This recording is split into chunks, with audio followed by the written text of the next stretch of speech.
Our next strategy that we're introducing is called the pictorial input chart.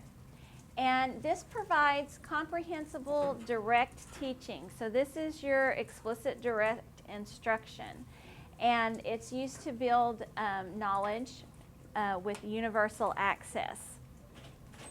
It usually uses the visuals to imprint information and supports understanding through consistent patterns, visuals, and gestures. So we'll use some kinetic as well. It embeds high-level academic language, so your Tier 2, Tier 3 vocabulary words for your content area would be embedded in these chunks of information. And it provides opportunities for academic discourse. We'll have some sentence stems to help our students. And it creates print-rich language functional environment. And it gives everybody an opportunity to participate. So I'll tell you a little bit about the prep for this. One of the little supports for the teachers are built in. We do this in pencil before we start. And I didn't do one of my little supports because I've done this so much. I pretty much got this. But one of the things you'd want to do is to give yourself little clues. Okay, this area I'm going to do blue. This is my purple area. Just to give yourself some visual cues so you know what color which chunk is. Okay? And this is part of our scaffolding for our students. So today we're going to talk about learning and the brain. Everybody say that with me, please. Learning and the brain. Very good.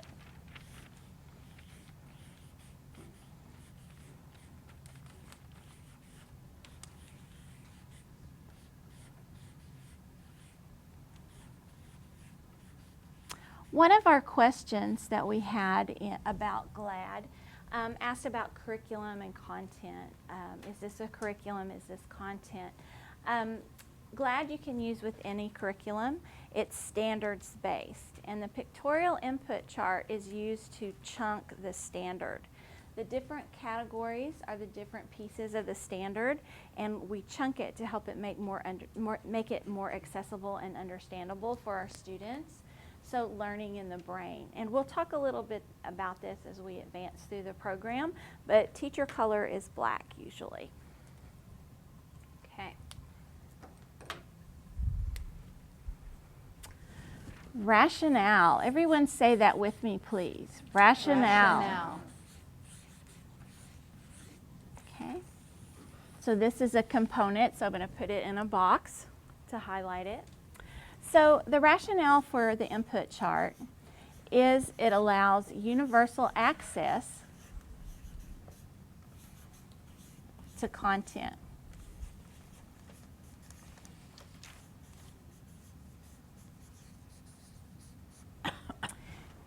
It reinforces concepts, skills, and vocabulary.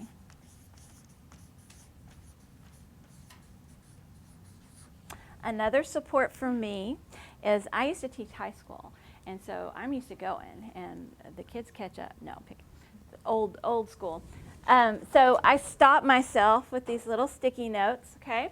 And this says read with me, so I know to prompt the students to read with me. Everybody read with me. Universal access to content, concepts, skills, vocabulary. Okay, very good.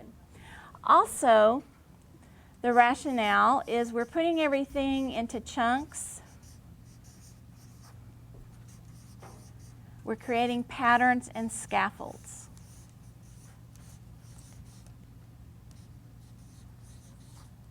Okay? And we use gestures, visuals, and realia. So they're not taking notes, they're just watching. No, very good observation. They're not taking notes because this is your direct instruction time. And also, I'm a secondary teacher. I forgot this part, so I'm going to clue you guys in. So this is your direct instruction. This would be your carpet time. So if we could take a moment without blocking the back of the classroom, you can either stand on the edges or you can bring your chair up close to the instruction. And okay, so I invite you to stand up or bring your chair up here and we'll stand on the edge. So that was a great question. It prompted me. Well, I have a question because you referenced that the black marker was for the teacher. Yes. So you're using a different marker here. So would that be a student coming up doing that for you? No, that's a good question, and I did point that out when we're writing like the questions up here. Those are usually in black, and when we go over here, you'll see some more in black. So like But the labeling. And for the pictorial input chart especially, we use the scaffold of chunking in different colors. Okay, all right. So rationale, let's read this together. Patterns and scaffolding, gestures, visuals, and realia. Very good. Okay, now I'm going to explain another piece to the pictorial input chart. Audrey, could you get our literacy awards? I have them. Okay. Thank you so much. Sure. When we're doing our direct instruction, we want to make sure that we're rewarding our students for exhibiting these behaviors, showing respect, making good decisions, and solving problems. And one of the ways we reinforce that is with literacy awards. So here's a collection of all the literacy awards for this unit. We can collect them like Pokemon cards. Some of the students like to glue them on the inside of their notebook for their unit, and we collect them all. You can have your students trade these if they get multiple copies and share them with each other so that they can get a whole set. Okay? The pictures are usually not clip art, they're real pictures. I have a few examples of, well, some non-examples of some clip art, but you know, we learned after we made those, oh yeah, you need to use real pictures. And it gives a little fact or maybe an assessment question on the literacy award so that the students have that information reinforced as we go along, okay? And so what I'll do is I'll model. So I noticed that my friend was reading along and she brought her chair up, and I really appreciate her showing respect during our direct instruction. So what was your name again? Shelley. So Shelley, I'm going to give you a scientist award about the synapse. Okay, awesome.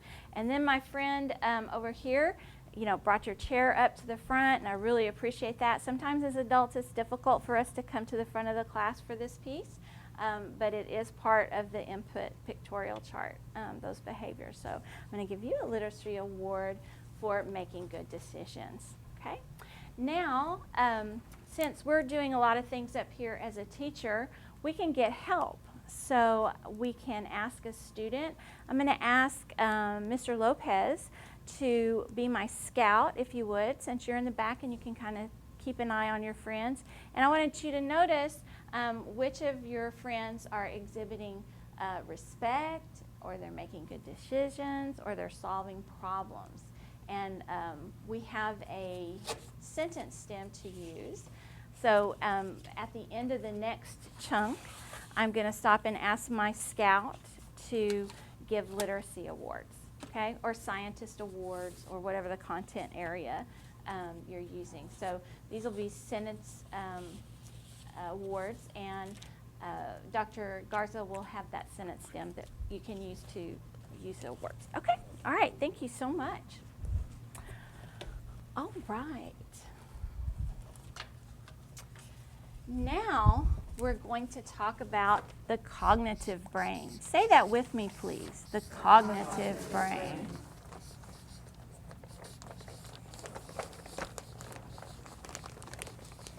Okay. And the cognitive brain is the frontal lobe. So this is the brain. Okay. Let me draw that in my teacher color. so this is a brain, not necessarily my brain. Okay. And when you're using GLAD, it's really important to stress to the kids that the sketches are not works of art. We're not selling this. They're just to help us. They're supports. They're scaffolds to help us remember information. Okay? So this is the cognitive brain. The what? The cognitive brain. Everybody take your hand. This is the frontal lobe. Frontal lobe. And it's the cognitive brain. Cognitive brain. Okay, very good. Awesome. So in the cognitive brain, we have a lot of neurons. And we have synapse. Okay? And a lot of wrinkles. The brain is a series of folds, and this is an organ. Okay? And here we have the synapse. Okay? And here's a neuron. Woohoo! And again, these are sketches, not works of art. They're just to help me remember what a neuron kind of looks like. So this is a pattern-seeking device. Our cognitive brain is a pattern-seeking device.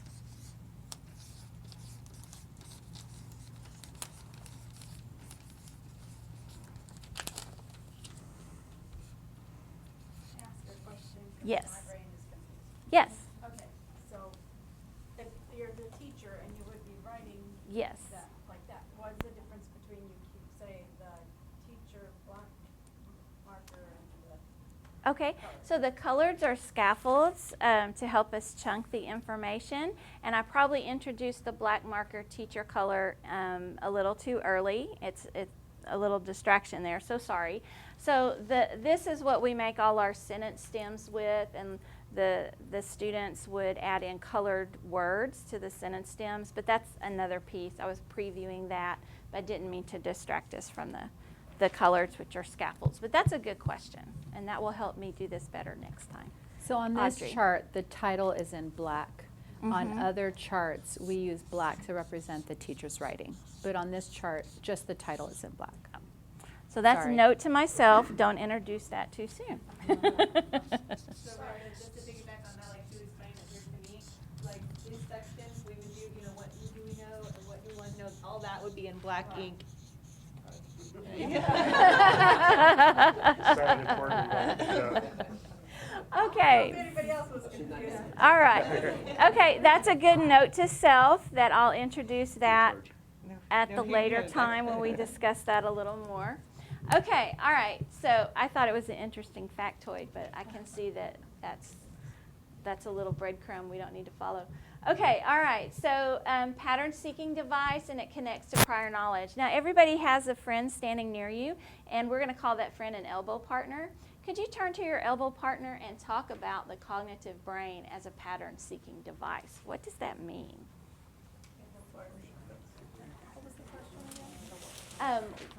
Just talk, make some observations about the cognitive brain as a pattern-seeking device. What does that mean? So you might have to walk over to a friend. I'm going to take this one and just finish it.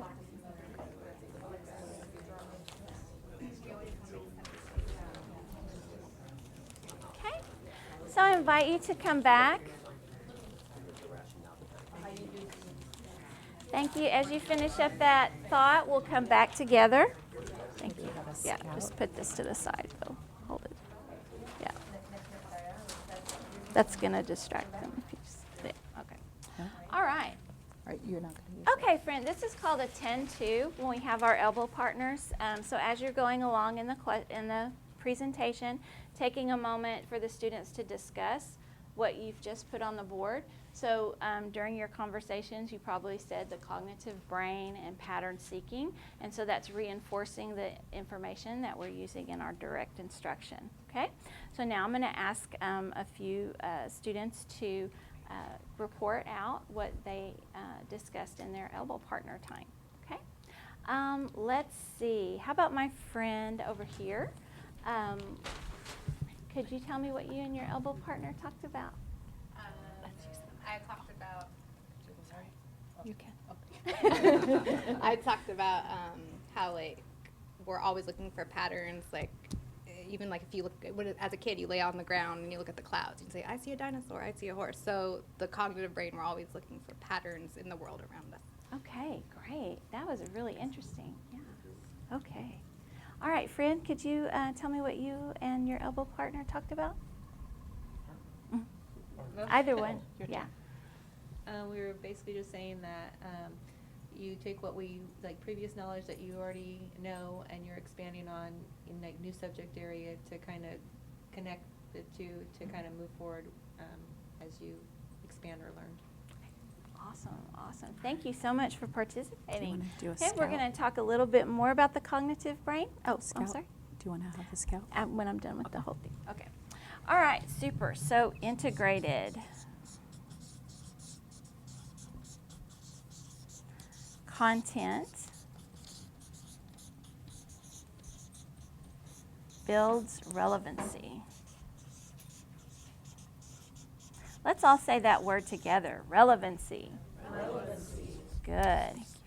And synaptic activity. Okay, everyone say that together. Synaptic activity.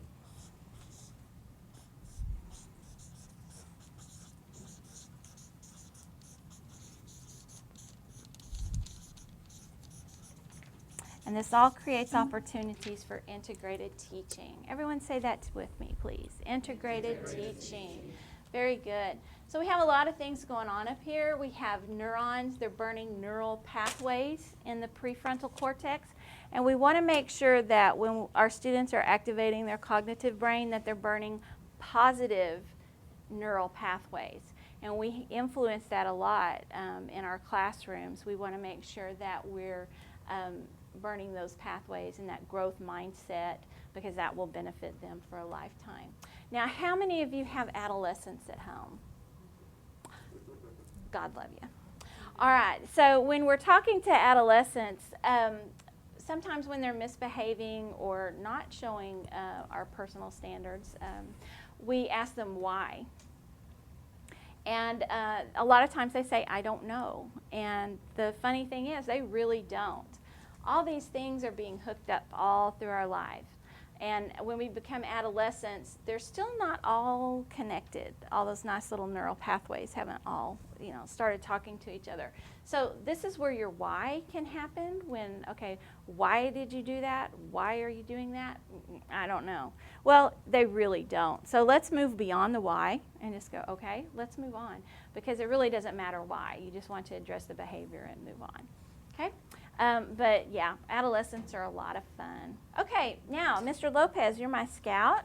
Could you let me know which students exhibited our personal standards? Here's the sentence frame, and then I'm going to take him the microwave. Got that. I mean the microphone. The microphone? Okay, Yeah. cool. Okay, and we're going to use this sentence stem.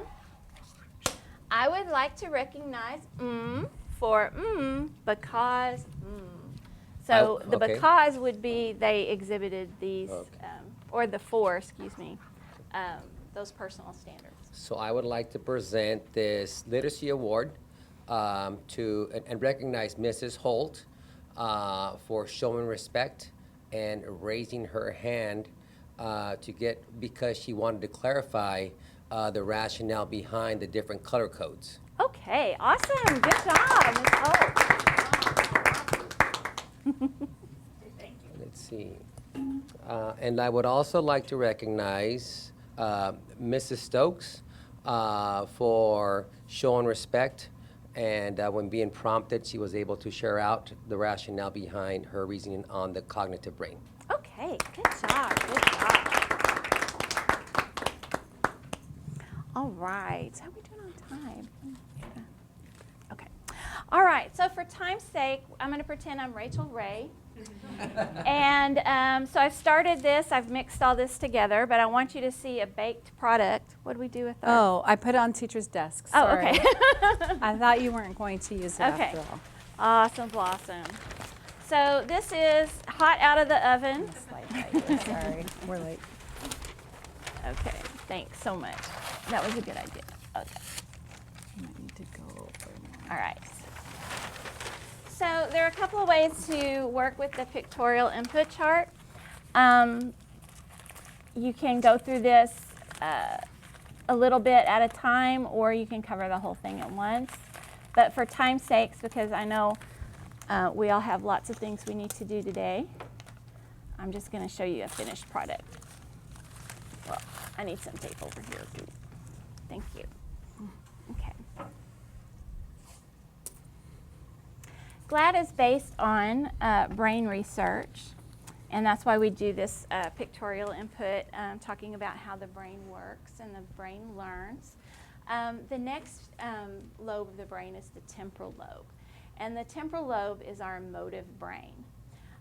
This is where we generate that sense of safety and well-being, and Simon talked about the limbic system. It's located here beside the brainstem. And the limbic system has a lot to do with how we react to situations.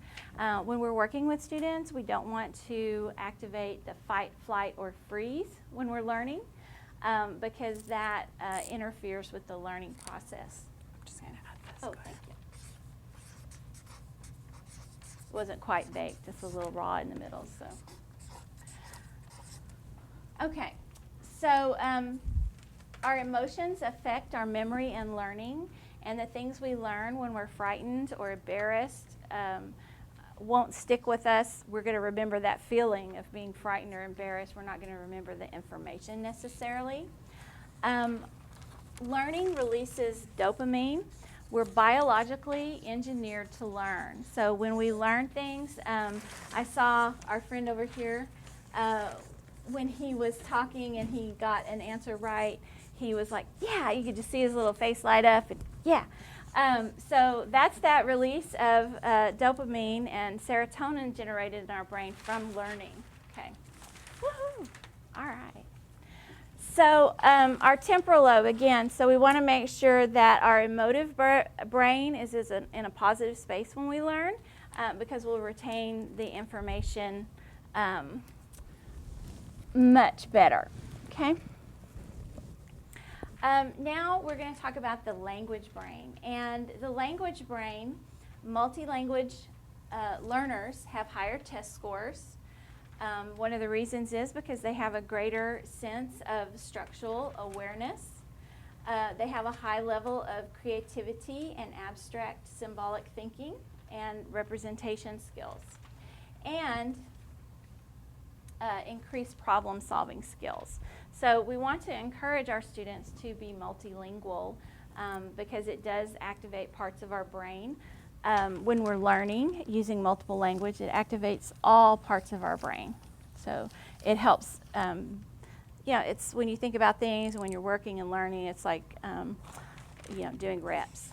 The more you practice, the stronger you get.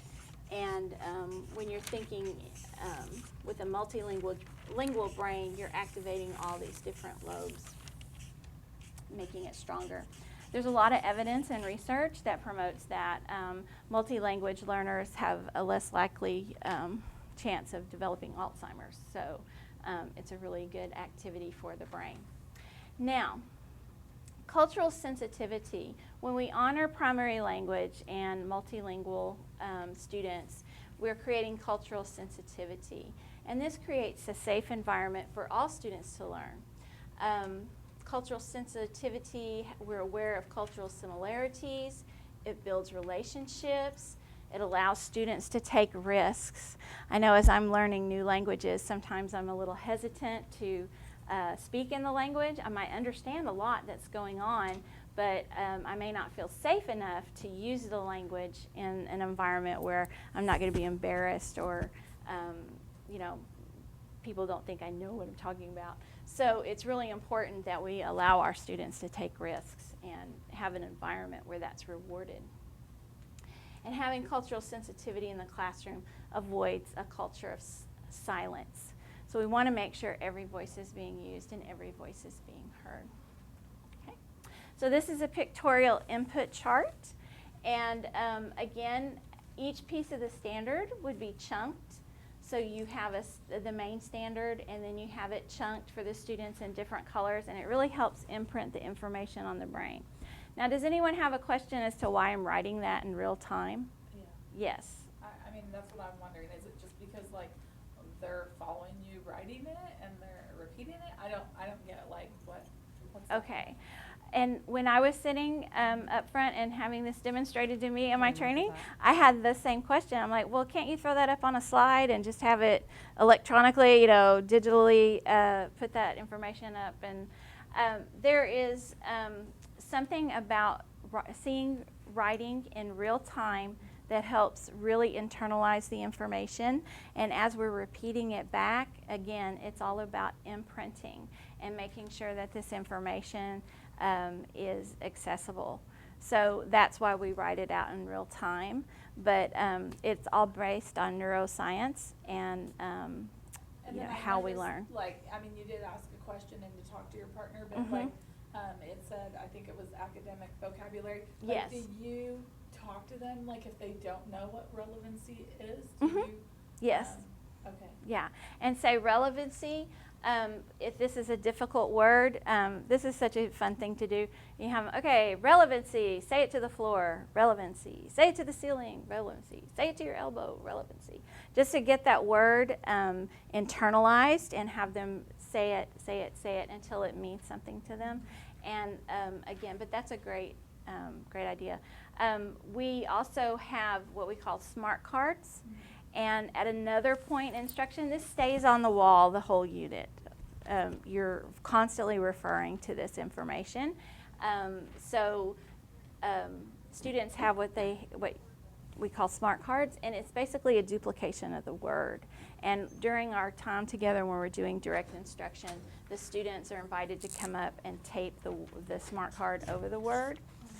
We also use this for direct instruction with small groups. Maybe we're having students who are having trouble processing the information, so we bring them in small groups like when we have team activities going on. And also this chart can be used for ELD instruction, the designated piece of our ELD instruction. So you're using it as a relevant content in real time to address the needs of English learners. And we'll show some examples of that designated piece and some of the other strategies that we're using. But yes, ma'am. So you had everything written out. Was that just to keep you organized? So you stayed That was focused? my scaffold, yes. And so most input charts you do ahead of time, or you have a student do ahead of time if they're so inclined. And this is how I keep consistent with my information that I'm delivering. And again, I'll use the little scaffolds for myself, the little color marks, so I know what chunk is which color. Okay. And later on, the students are going to duplicate this chart, and they won't use the same colors to duplicate it, so that's taking a little bit of the scaffolding away so that the information, by the time you do your writing assignment, it's in black and white. So the scaffolds are gradually taken away throughout the unit. Okay.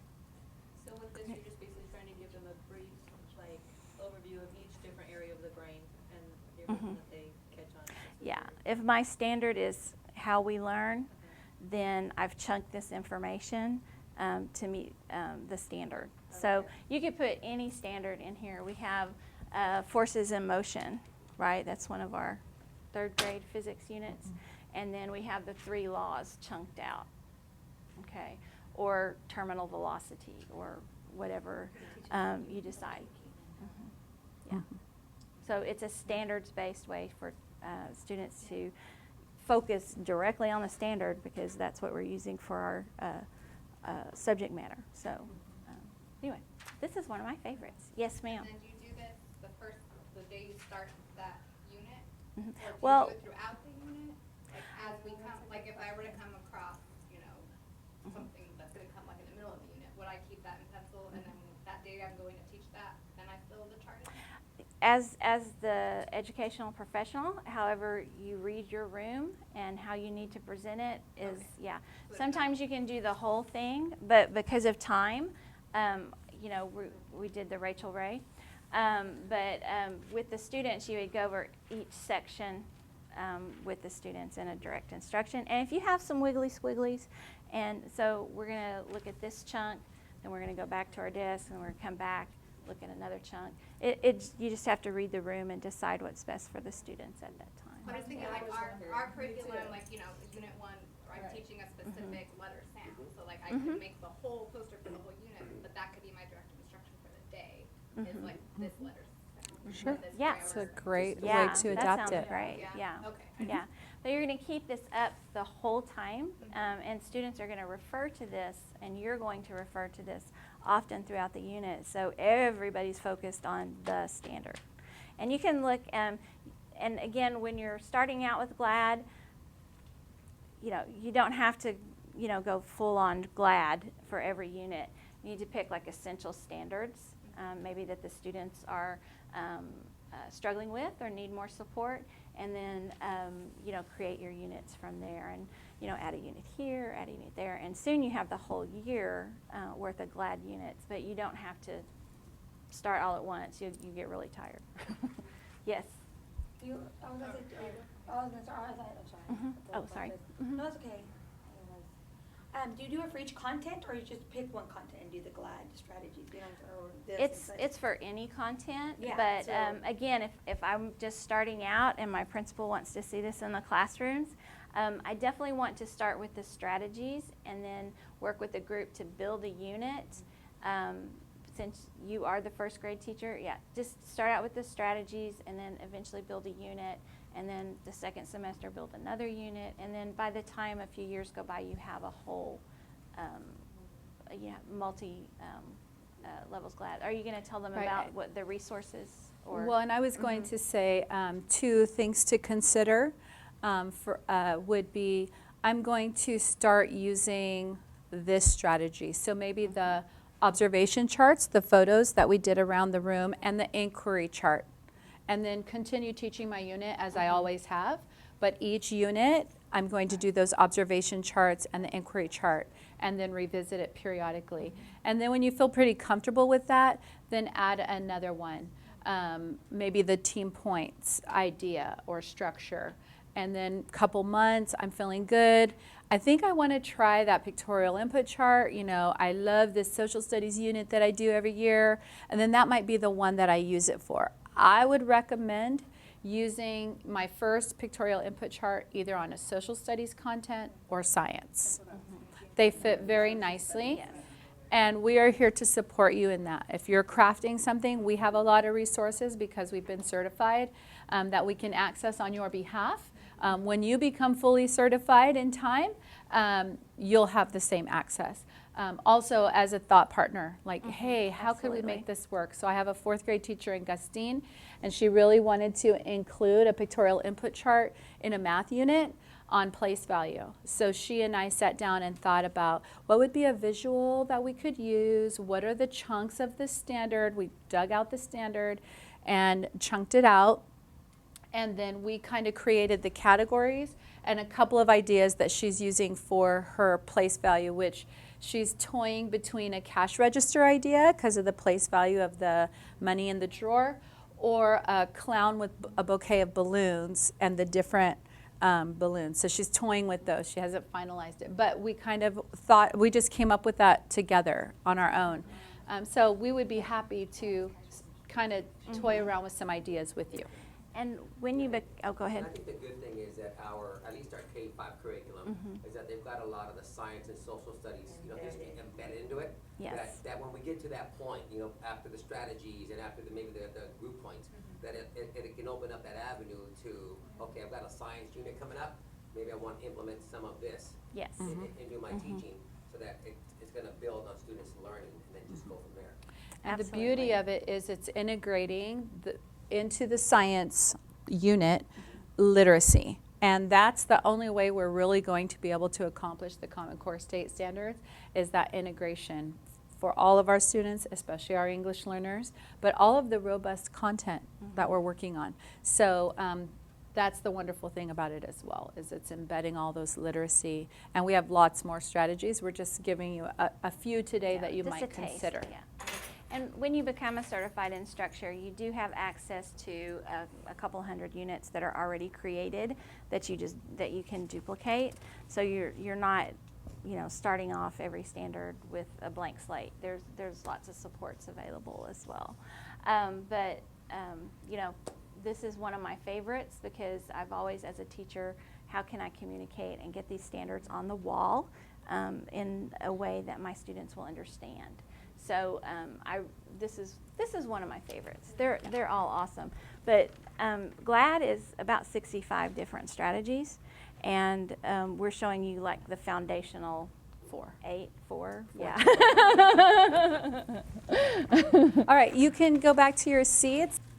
So one of the things that Amy alluded to is that once the pictorial input chart is not just a day one thing, you'll come back to it many times throughout the unit. One of the times that you'll come back to it is when you're wanting to build in some small group instruction time.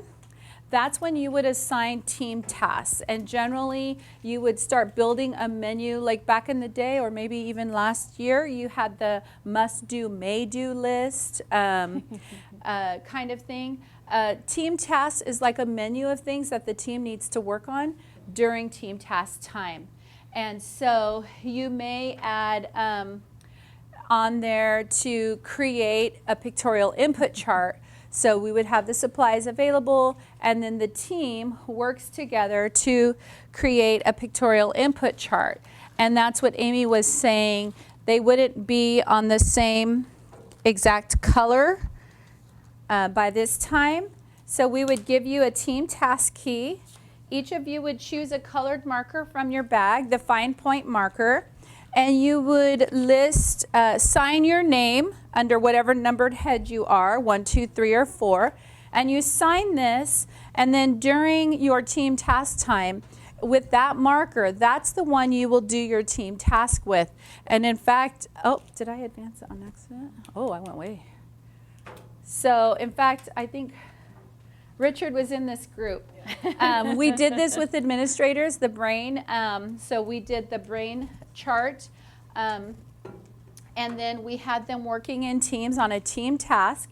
And so this is the one they created. Richard was number 3. So you can see red, you know what he worked on.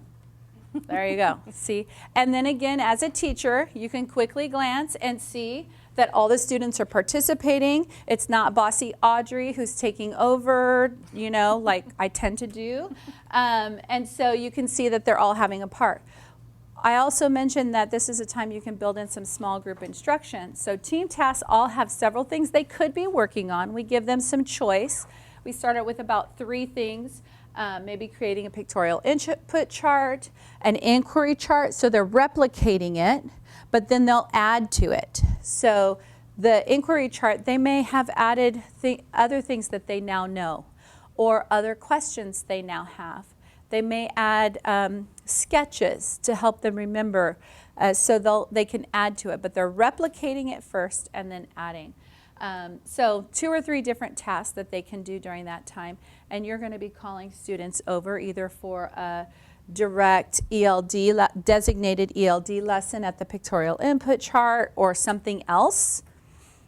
When those students are pulled away from the group, we train the groups to say, hey, don't forget, you know, when your teammates are away at small group time, that you save something for them on that chart, so that all of you have an opportunity to participate on it.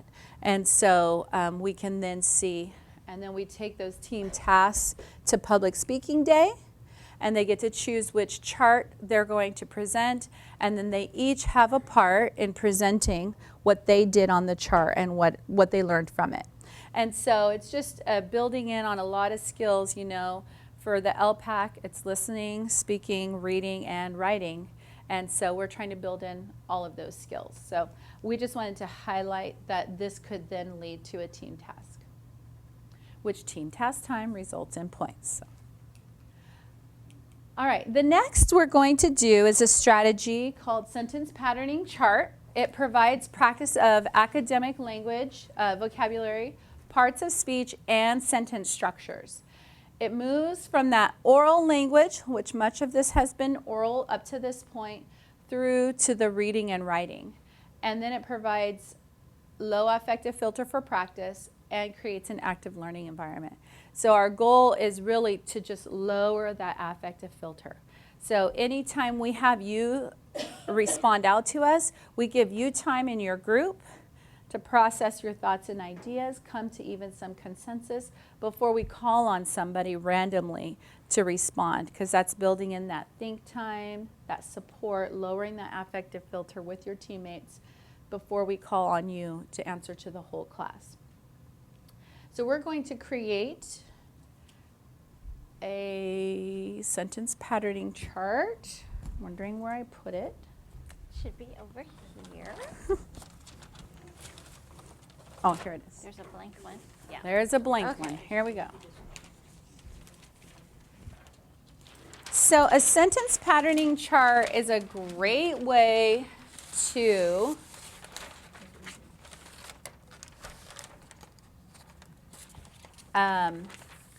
add in that grammar, language, descriptors that we wish our students would use more of. And so with the sentence patterning chart, we'll build a sentence. So if I understand correctly, your school district is moving forward with MTSS, PBIS, right? So we're going to use for our noun in this sentence patterning chart, we only use one noun, and so it's going to be students, right? Or, well, what are your students? Bobcats, warriors? Patriots. Patriots. What's that? No, that was just for the. The star is their personal standards. That's, yeah. Yeah. All right, so patriots, so we use a plural noun, patriots. And then we're going to build a list of adjectives. So just like I would do with my students, remember an adjective is a describing word. It describes a noun, which is a person, place, thing, or idea. In this case, we're describing people named Patriots because we are the Merced River Patriots or Washington Patriots? Washington Patriots. And so what are some words that you could describe a patriot? How they look, how they sound, whatever you want to say. What are some words to describe patriots? Smart patriots. Great. Give me another one. Brave. Brave. Trustworthy. What's the S? Safe. Respectful. Safe. What else? I heard one. I think I missed it. Caring.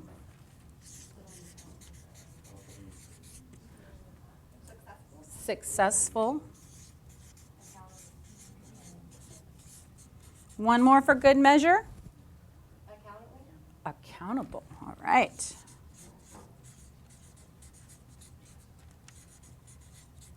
All right. Let's read it together. Smart, brave, trustworthy, respectful, safe, caring, successful, accountable. And of course, we have our patriots. What are some things that patriots do? Action words are things that you do, right? So what are some verbs to describe our patriots? What are some things, of what they do? Protect. Learn. Share. Nice. Got room for more? Help. They help. What else do patriots do? They listen. Participate. What else do patriots do? Other actions? They read. Think. One more for good measure. Pin poised. Cooperate. Cooperate. All right. Great. Thank you. Let's read that list together. Everyone, ready? Protect, learn, share, help, listen, participate, read, think, cooperate. I think there's no. Next, how do they do it? The adverbs describe the verb, right? And usually it ends in ly. Not always, but usually. So what are some adverbs of how our students, our patriots, do these actions? Quickly. Quickly. Efficiently. That is a nice Did you say multisyllabic word. What was it back there? Carefully? All right. Carefully. Keep them coming. Patiently. Successfully. Nice.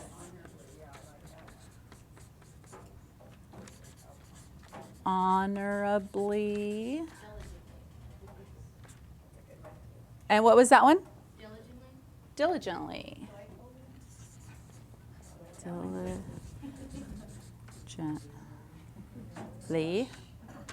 Joyfully.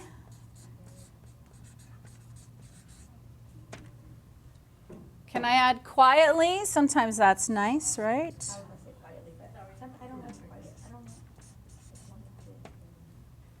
All right, great. Let's read our adverbs. Quickly, efficiently, carefully, patiently, successfully, honorably, diligently, joyfully, and quietly. And a prepositional phrase is where it happens, when it happens, so throughout the day, in their classroom. Let's hear some prepositional phrases for our patriots when they do these things. Always. Can I put all the time? Is that all right? All right. Great. Another one. Where or when? They arrive to school. I don't know. That's as soon as they arrive. At school. As they arrive. In the classroom. In the classroom. On the playground. Where else? Do they ride the bus? On the bus.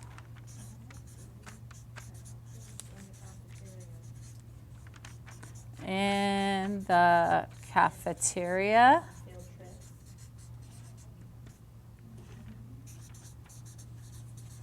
And on the field trips. Transition from class, Between classes? Well, I said, well, you don't have to. Yeah, like walking to Walking to, even going. In the halls? Always going to the office or whatever. So you said transitions. During transitions? All right. Because it could be even a transition within the classroom, right? During transitions.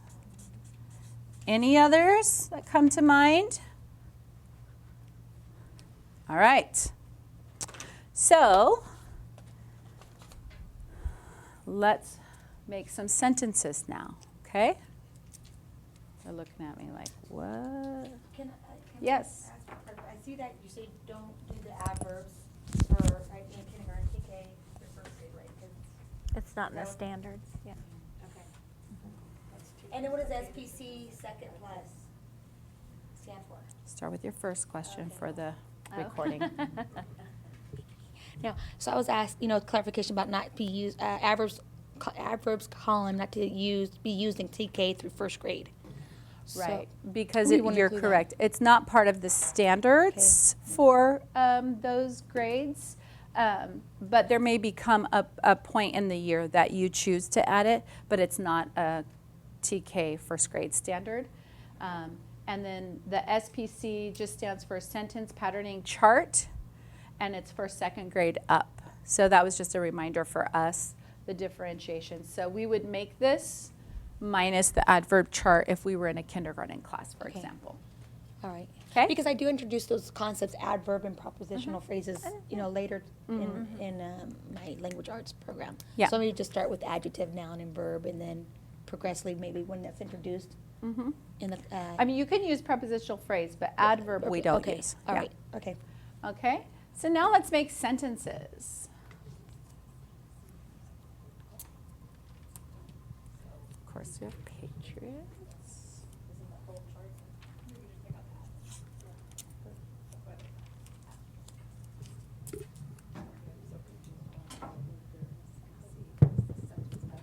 Okay, so now we could make a sentence. So our sentence could be smart, respectful, patriots learn joyfully all the time. Smart, respectful patriots learn joyfully all the time, right? You could then turn this into another sentence. Trustworthy, caring patriots help patiently on the playground. So trustworthy, caring patriots help patiently on the playground. Raise your hand if you would like it if your student came up with that sentence. Would you be pretty impressed? Yeah, I would be pretty impressed. This is a great scaffold to build upon for them to build sentences about writing. So if we had created this sentence patterning chart based on the brain, we would have lots of information about the brain. Our students or teams could each write a sentence, and then we could take it a step further, make that into a paragraph, take that a step further. The students would then write. So we use this as a foundation for many other strategies during the course of a developed unit. Amy? Now, when I do the sentence patterning chart, you always remind me that there's a song. Yes, goes I with was it. getting to that. I am more hesitant to sing the song, but she is correct. So you could also make this into a song to the tune of Farmer and the Dell. So trustworthy, caring patriots. Trustworthy, caring patriots.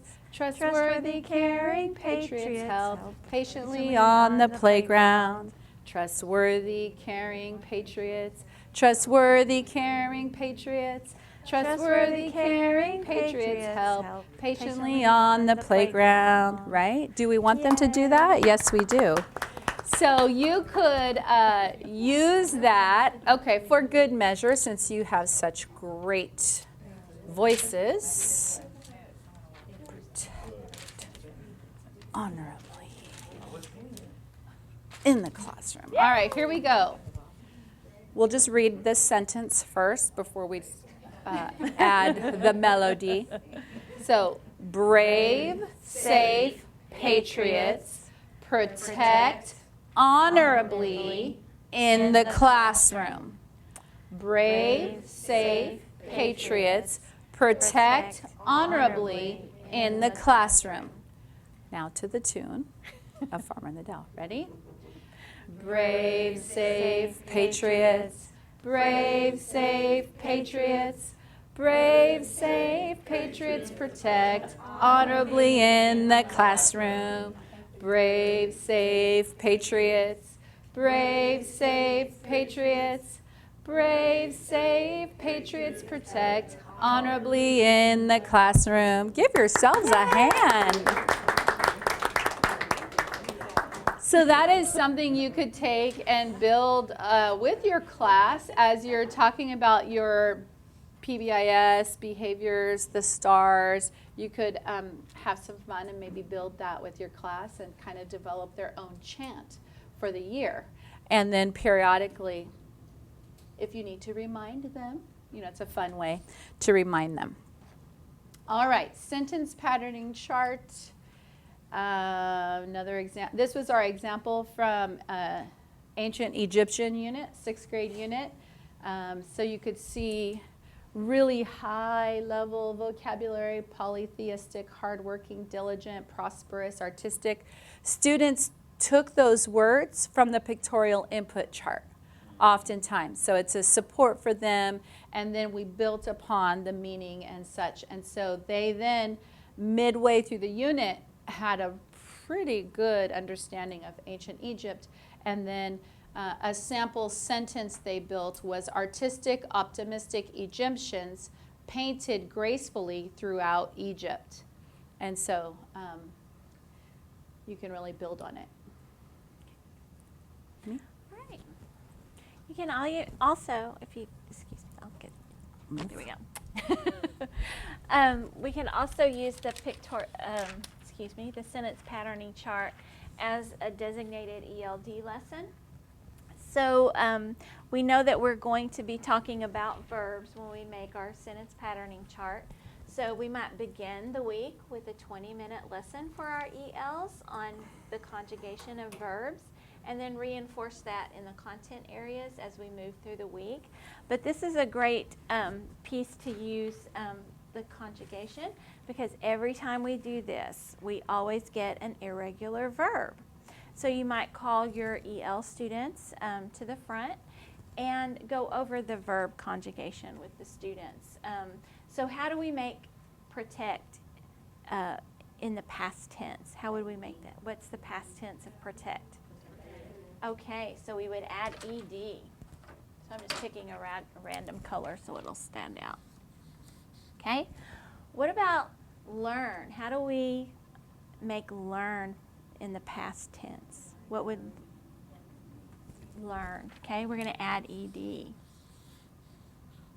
And if we want to say share, but we want to say that it happened in the past, how would we make shared past tense? Okay, super. So I don't have to add an ED because it already had an E here, so I just had to add a D. Okay, super. Well, what about read? How do I make read when I'm writing happen in the past? Readed? Read it? Would I read it? Well, that's what we usually do, but read is what we call an irregular verb. So the past tense of read is read. Now, do I change the spelling to R-E-D? No, it's a strange one. We say read, but it's spelled just the same as read. Okay, so that's a great, you can take that into homophones and past tense, and you can have a whole lesson based on read. Okay, Think. and then think. How would we conjugate think? Thinked?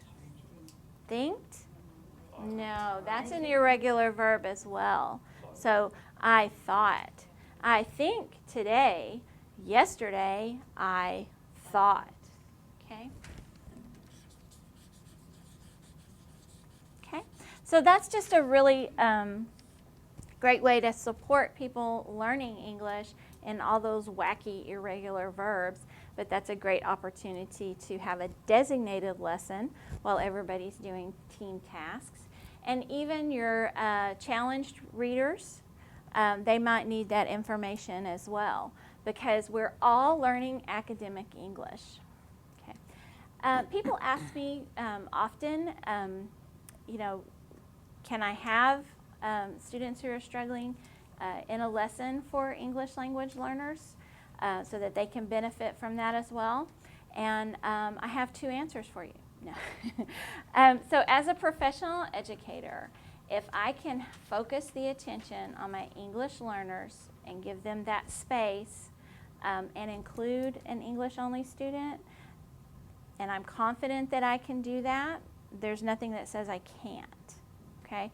But we do want to remember that our ELs may not have the support of people speaking English in the household when they go home. So we do need to have some designated time for our ELs, for our focus to be just on their language learning. But would this lesson help other students in our class? Yes. Yes, it would. Okay. So you may want to duplicate this lesson for EOs who are struggling readers or have these concerns with conjugating verbs. Okay? All right, so that's one way to incorporate this into a designated lesson. And this is up in your classroom all the time you're doing the unit, so it's a great reference point, okay? Especially with those Tier 2, Tier 3 vocabulary words, lots of reteaching moments. Okay, thank you. All right, so something else you could use this chart for would be to create, like I said, a chant. You could do a Farmer in the Dale song with the students using that. You could also do one such as this, and we wished we had time to do it today, to give you time to do it, but we don't. But so we'll give you kind of the template if you want to take pictures. So this is called the Here There chant. So again, our noun goes here, so patriots here, there. So it would read, patriots here, patriots there, patriots, patriots everywhere. And then using the color key, we would build our chant. So smart patriots protect quickly. Brave patriots learn efficiently. Trustworthy patients share carefully.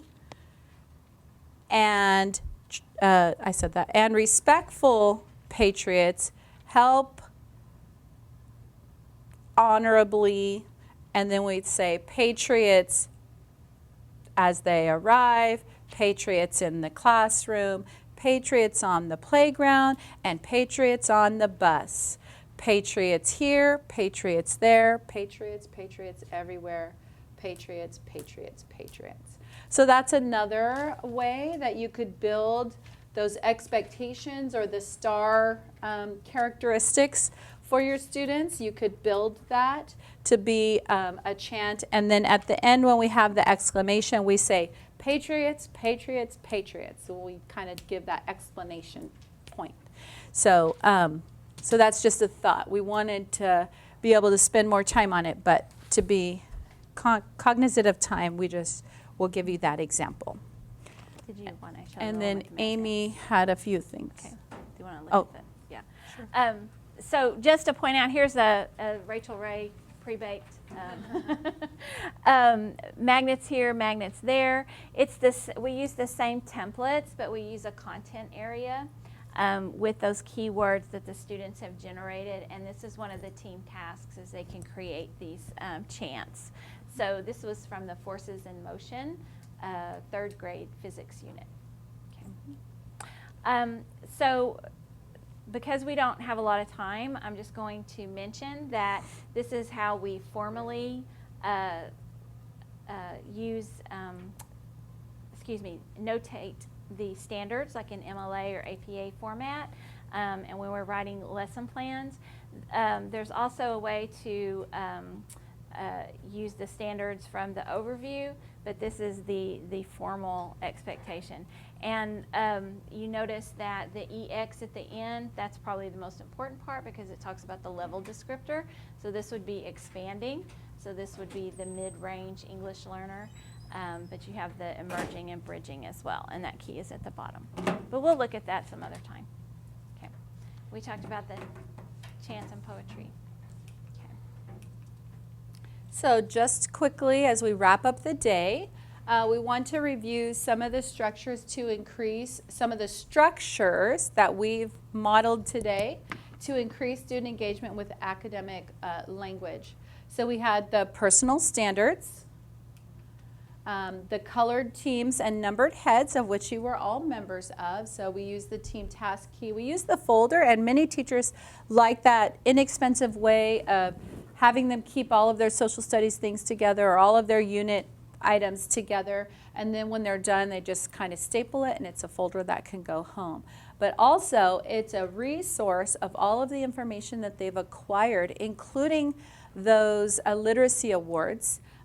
For their writing, to prepare for their assessment, and things like that. The other structure is the social skill and team points. And the social skill can change based on if you have a school-wide, like this month the focus is respect. You could develop that team task social skill chart, and you're very clever about infusing the items, you know, that you want to make sure happen when they're in team task time that fit with that. And so you can change it. It doesn't have to be collaboration. It could be perseverance or respect. Team learning and work, remember that equals points on the point chart. So that's how they, when they're at their tables working in teams, that results in team points.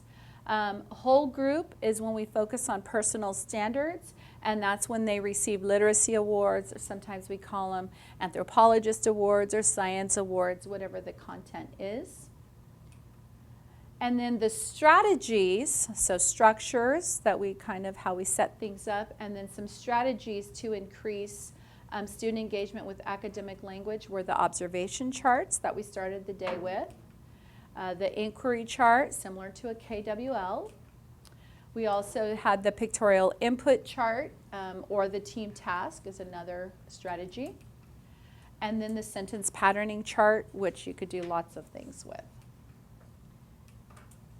So we wanted to revisit our learning objectives for today, which were that you would understand the difference between and the benefits of integrated and designated ELD. So I'm going to give you a minute to talk in your team with each other just to make sure you have clear understanding on the difference between designated and integrated ELD and the benefits of it. So we'll give you a few moments in your team real quick.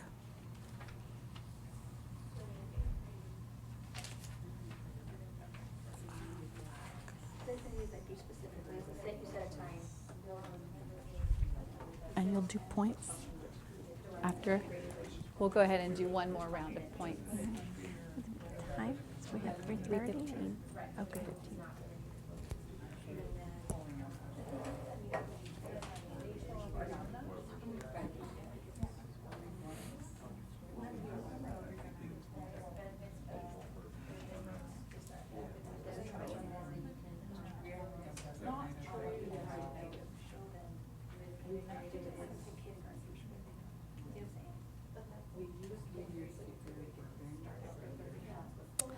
All right. In the interest of time, your time, I'm just wondering if somebody from Green Group, maybe number 2 from Green Group, would be willing to share something that you learned about the difference between designated and integrated ELD. Number 2.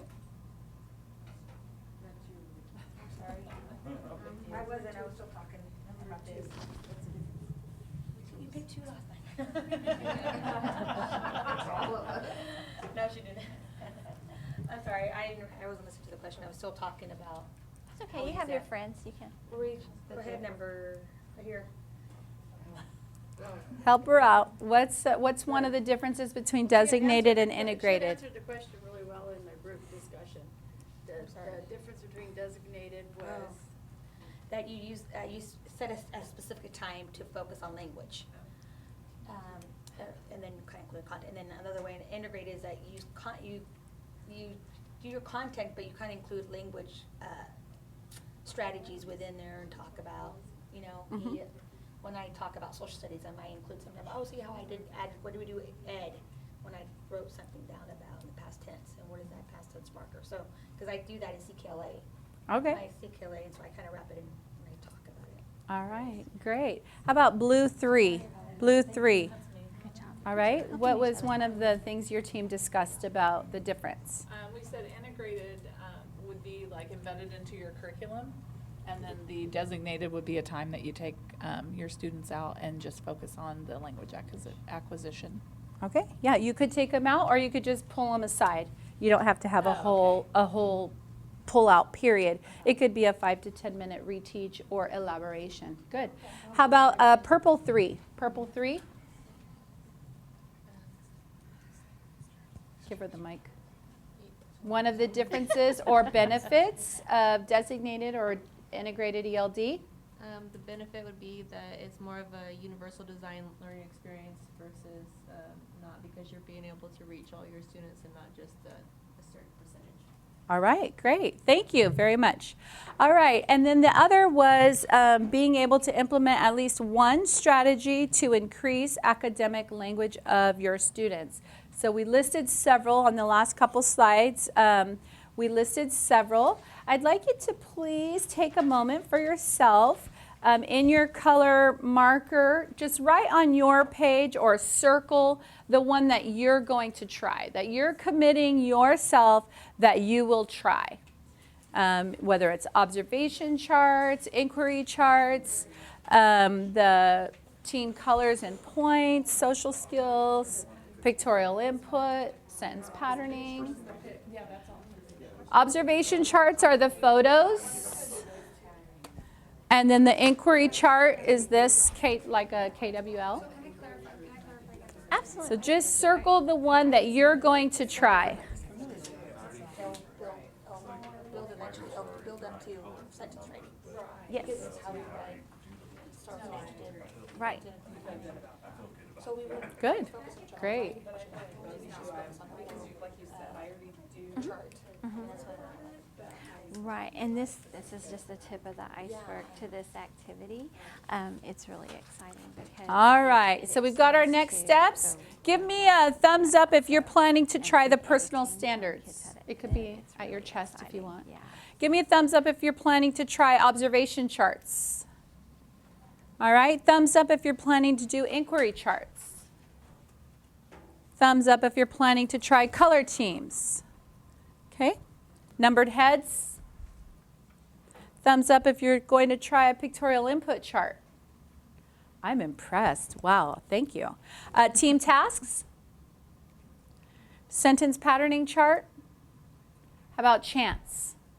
All right, great. Wow, excellent. Glad to hear it. So we just wanted to take a moment to see how we did. Did we learn more, or were we correct that color coding is part of GLAD? Yes. Is it for English learners? Yes. It's also for everybody else, so English learners plus.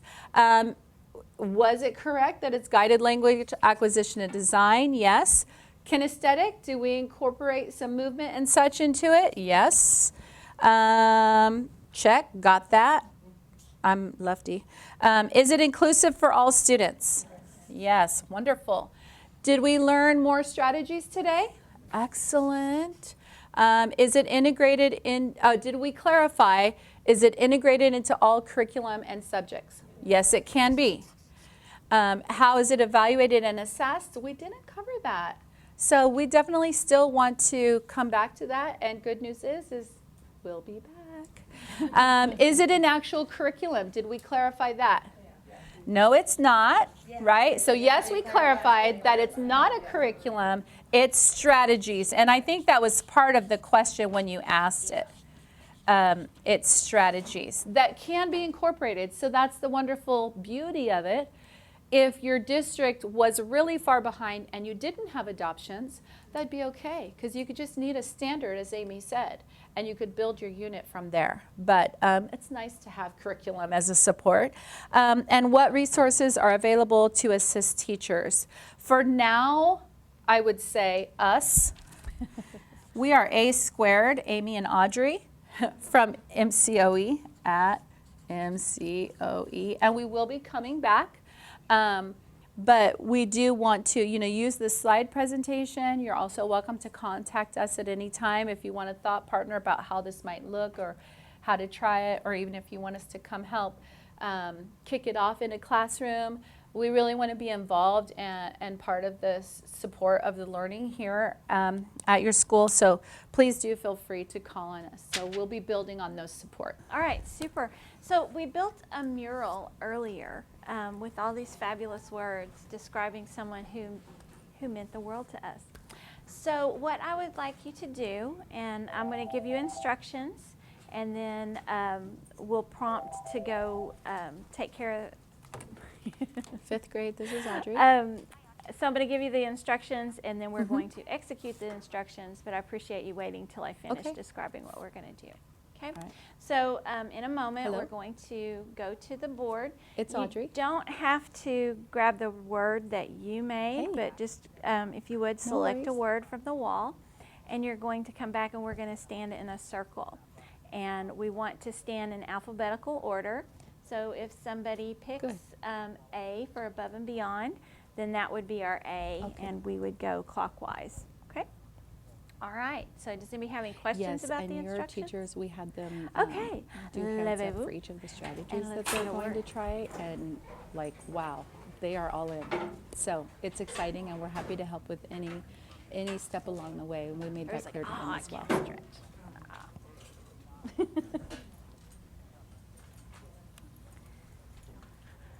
All right. Sounds. All right. Great. Thanks so much. Have a good rest of the day. Bye. Awesome. Yeah, we'll just do it around the desk. We'll just do it around. Yeah.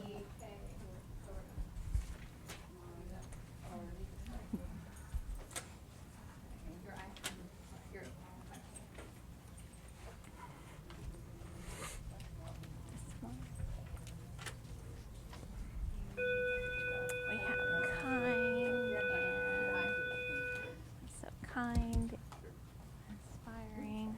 Tim, We are you wanna- going to want to get us? I'm A A. little circle. So here's supportive. Circle. So supportive. Made. I guess that's good right there. Okay, yeah. A through S. Yeah. All right. That we'll make a Sorry. U since we have, a friend here. Okay. Super. Oh, all right. Audrey, do you want to start us off? I chose above and beyond because I actually wrote this. My teacher definitely went above and beyond, especially for the needy students in my class when I was in 5th grade, and she was my inspiration to become a teacher. Also because I definitely saw that trait in you today, and that many of you committed to very complex strategies, and just really proud of you and grateful to have been able to be a part of the learning with you today. I chose believed in me because I thought that that person who helped push me was also believing in me to get me to that next level, to my goals. So believed in me. I choose Karen because I think it's important for us to care about our students and show them a safe environment so they feel more comfortable with their learning. I chose challenge and push us, because I just think we're forgetting to challenge our children, our students. It's okay to do that in a positive way. I chose encouraging because that's what one of my teachers always did. They pushed me to be a better student and always encouraged me that I could go farther and beyond. I picked engaging because I do get bored easily. I start daydreaming. I've always been that way. So I want to be engaging to my students because I know how I am. So that's how my teacher that I picked was. He was very engaging. Right, so I picked genuine. I think it's important to be real with the kids, not to be fake. They pick up on it. Also, the teacher that I had thought of was, like, she was always, like, genuinely interested. Like, she knew all the activities we did. She would ask us about it. If she knew that we had a game or a concert or whatever it was that we did, she knew about us. So that was her good trait. I chose inspiring and encouraging just because, like, with some of our kids, we might be the only person, adult or role model in their lives that care about them, or they might feel that way, and so it's important that we show them that in the classroom that they feel important. I picked kind because I always tell my students, one thing that I love most is kindness, and I even tell my own children, if you grow up to be anything, grow up to be kind, because I think kindness is what we need most. So this was not mine, but I like to make me feel important. Even above and beyond school, I could always trust this teacher to be there for me. Even 20 years later, when I was in a play as an adult, she was in the front row. So she really made me feel important.